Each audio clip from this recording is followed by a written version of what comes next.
Olá, estamos começando mais um podcast Amazônia Empreendedora. Seja bem-vindo, seja bem-vinda. Você já sabe que toda semana a gente vem falar aqui sobre empreendedorismo, inovação, tecnologia, trazer cases interessantes de coisas maravilhosas, iniciativas que a gente tem aqui na região amazônica, principalmente aqui no Amazonas.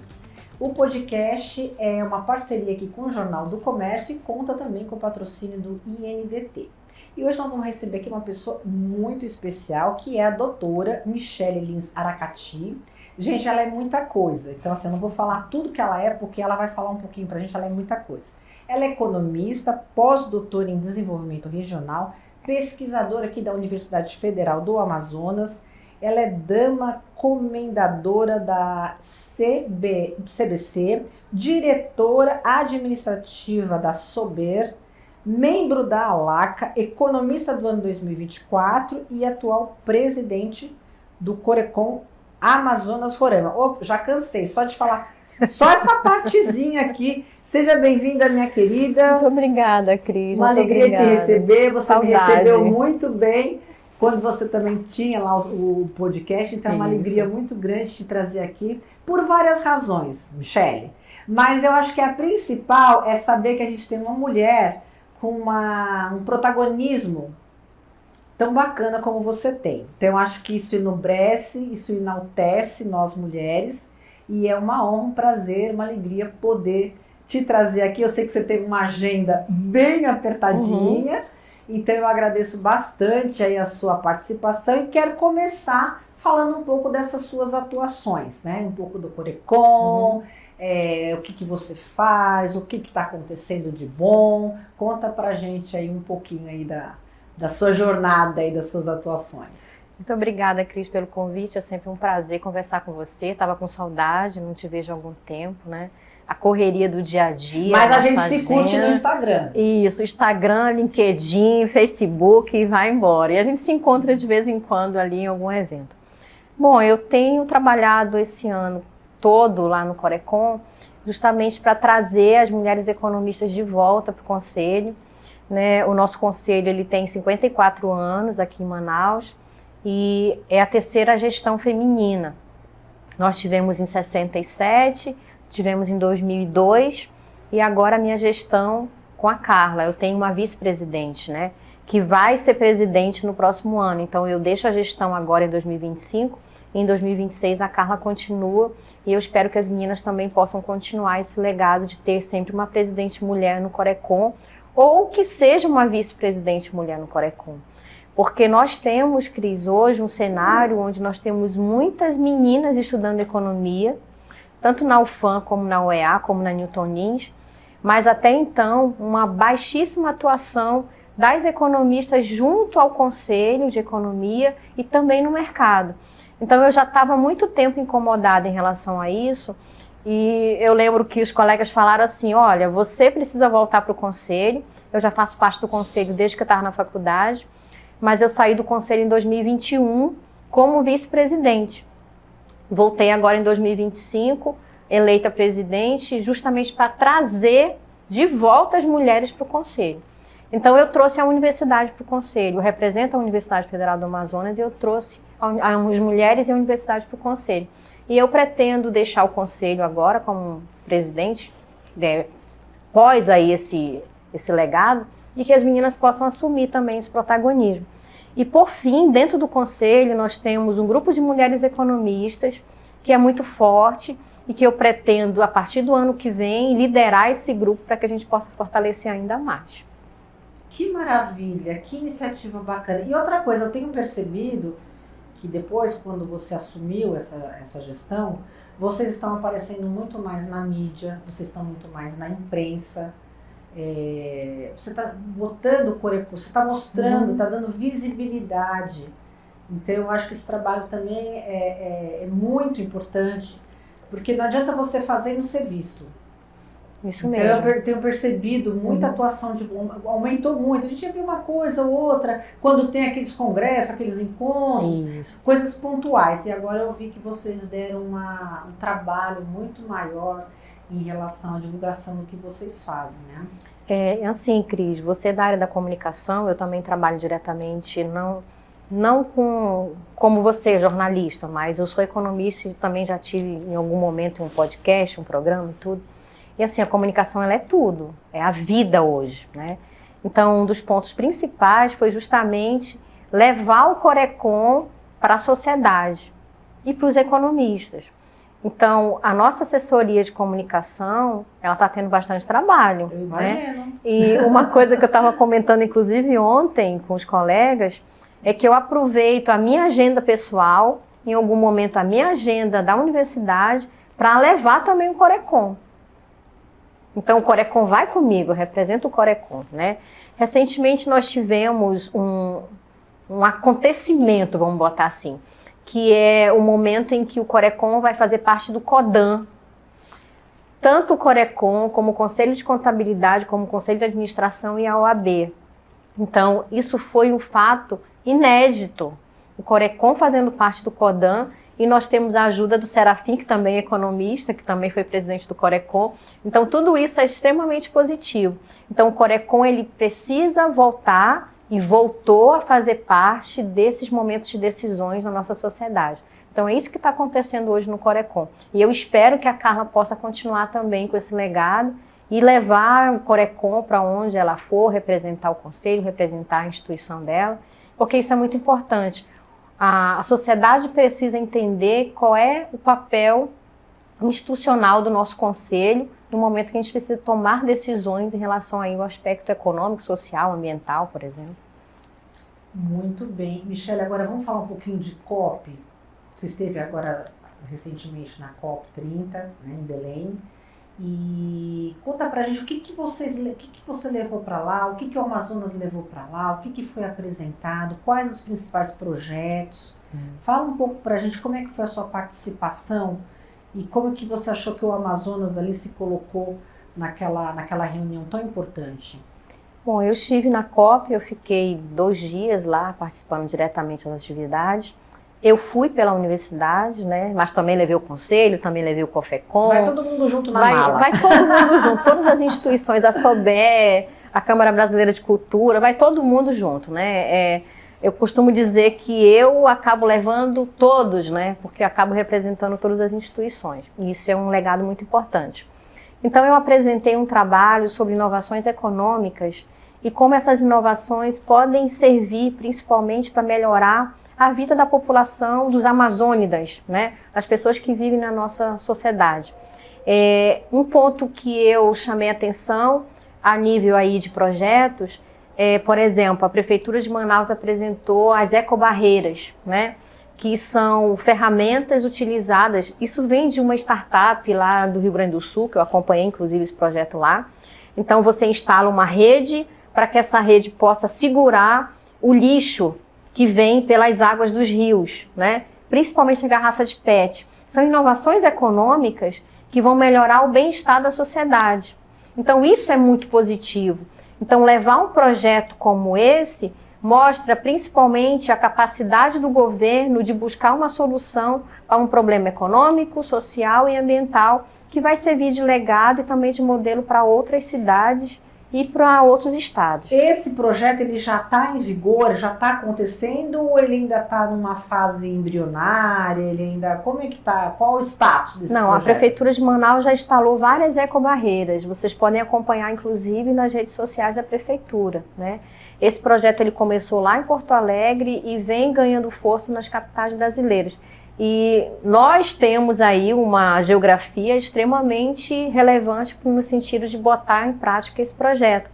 Nós temos inúmeros igarapés, inúmeros rios, né, que cortam a nossa cidade. E fora isso nós temos inúmeras garrafas, inúmeros lixos, que todo ano entope e enche as casas, a vida na época de chuva, é aquele sufoco. É um impacto social, econômico, ambiental e assim... Nós precisamos buscar uma solução em relação a isso. Então, as ecobarreiras foi um dos trabalhos que funciona?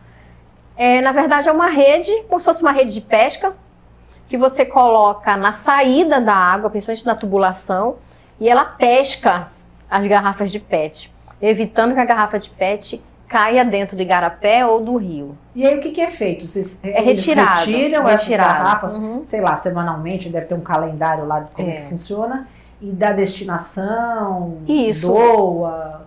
É importante que aquela garrafa não fique dentro do rio ou do igarapé, porque quando chove nós já sabemos qual é o resultado, né? Eu comecei a acompanhar esse projeto em função de um artigo que eu escrevi e levei para a USP, que chama Igarapés de Plástico. Isso me incomodava muito. Todas as vezes em que eu passava naquele igarapé ali perto do Milênio, eu moro ali próximo do Milênio, eu vi um monte de garrafa PET assim, tomando conta, né, do igarapé. Então, igarapés de plástico, aquilo estava na minha cabeça. E quando eu vi que o governo aqui da nossa prefeitura instituiu esse projeto, que veio a partir de uma iniciativa de Porto Alegre, eu fiquei muito feliz. Então, passei a acompanhar e escrevi um trabalho justamente para que pudesse levar isso para a COP. E a prefeitura também levou, né, apresentando já o legado a partir aí desse projeto. Então, foi muito positivo. Eu chamo a atenção também, a nível de Estado agora, o plano de bioeconomia, que inclusive a SEDECT, a partir do Serafim, né, elaborou todas as estratégias para que fosse um plano de bioeconomia construído a partir aí de um legado, levando para todos os municípios, escutando a sociedade, e que fosse construído de forma coletiva. Então, esse plano de bioeconomia ele foi apresentado pelo governador do Estado, lá na COP30. Então, eu destaco aí esses dois projetos importantes, que são importantes para o Amazonas e são importantes para a nossa sociedade, que eu imagino aí que os demais estados e demais municípios também possam olhar para ele e isso como uma estratégia de longo prazo, né? Quando a gente fala, por exemplo, de plano de bioeconomia, é o que nós chamamos de planejamento. Então, como é que nós vamos receber esse investimento estrangeiro? A partir desse planejamento. O plano de bioeconomia, ele identificou 14 cadeias produtivas que são ali propensas para serem desenvolvidas, implementadas. A SEDECT que fez esse levantamento. Isso, a partir da SEDECT e demais secretarias estaduais, né? Sim. A SEDECT que estava liderando esse projeto. Então, nós sabemos quais são as 14 cadeias. Então, o investimento que vai chegar vai ser direcionado para essas 14 cadeias. Isso é planejamento. Eu costumo dizer nas minhas aulas que a palavra planejamento ela foi esquecida pela sociedade brasileira. Então, quando eu olho o plano de bioeconomia, eu fico muito feliz, né, como profissional, porque nós temos um planejamento também, né?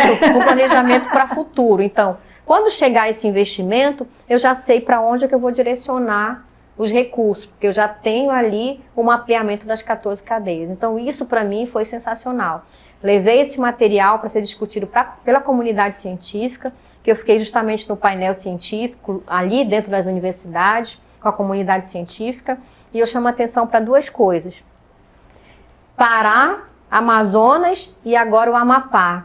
Somente esses 3 estados, os 2 já têm, e o Amapá vai ter o plano de bioeconomia. Nós precisamos que os demais estados também tenham o seu planejamento. Isso é muito importante para a Amazônia. Com certeza, porque você faz um trabalho em conjunto, né? Com certeza o resultado vai ser muito melhor. Michele, fala um pouquinho sobre essas cadeias produtivas. Então, são cadeias produtivas que, por exemplo, o açaí, né, a farinha, nós temos o cacau, são cadeias produtivas que já são conhecidas, né? E falando assim como profissional e pesquisadora, quando a gente fala de cadeias produtivas na Amazônia, nós precisamos sempre pensar no início da cadeia produtiva. Como é que nós vamos levar ou gerar emprego e renda para quem está no início da cadeia? E eu preciso lembrar de uma coisa, inclusive, que está aqui, né? Opa, vamos entrar já nele. Nós precisamos olhar para a economia verde. O que é a economia verde? É buscar a geração de emprego e renda de forma sustentável, mitigando o impacto da exploração econômica sobre a floresta. É justamente a ideia de você buscar explorar a floresta, mas de forma sustentável, ou mesmo aproveitar as potencialidades da floresta em pé. É justamente a economia verde. Então, quando a gente fala de economia verde, o que a economia verde tem a ver com a bioeconomia? A bioeconomia é a base para a economia verde. Então, para que eu tenha uma economia verde, que é o todo, eu tenho que fomentar a bioeconomia de forma sustentável. Então, mais uma vez, o planejamento através do plano de bioeconomia é a base de toda essa discussão. Já falando um pouco do livro, Cris, sim, com certeza. O livro é uma provocação, né? A Amazônia do futuro e o futuro da Amazônia. Aí vem o questionamento, a economia verde é a nossa bala de prata? Justamente, acho que todo mundo já ouviu falar nessa expressão, tal coisa é a nossa bala de prata. Então eu passei anos e anos e anos pensando nisso. Será que a economia verde é a nossa bala de prata? Então a ideia foi justamente responder esse questionamento ao longo do livro, aproveitando a minha última formação, que fui fazer pós-doutorado em desenvolvimento regional. Então esse livro é o produto do pós-doutorado. E a partir dele eu trago principalmente algumas estratégias que o Amazonas pode adotar e que pode virar modelo para outros estados, para que a gente possa transformar, a palavra é transformação mesmo, transformar a nossa economia numa economia verde, levando em consideração que nós temos 97% de preservação da floresta. Então, como é que nós vamos buscar recursos para continuar tendo a floresta em pé, mas também gerar emprego e renda para quem vive da economia da floresta, né? E que são os verdadeiros guardiões lá que são os amazônicos. Então, mais uma vez, eu tenho que pensar na base. Então, como é que eu vou levar emprego e renda de qualidade para eles nesse novo modelo de desenvolvimento regional que é a economia verde? Então, foi a partir daí que surgiu toda essa discussão. E deixa eu te perguntar, já que você deu esse spoiler aqui e não quer dizer pra gente o final das considerações, quem tiver interesse em adquirir essa obra maravilhosa, gente, está muito bonito o livro, traz gráficos. É um livro econômico, tabela, gráfico, modelo. Tudo. Notas de rodapé, está embasado, claro, né, científico. E quem quiser adquirir esse livro, Michele, como é que a pessoa faz? Esse livro ele foi publicado pela editora Atena. Então, no próprio site da editora Atena, você tem um link, né, para poder adquirir o livro. E esse livro ele é feito por demanda. Então, você faz a encomenda, eles imprimem o livro e mandam para você. Entendi. Diretamente na editora Atena. Entendi.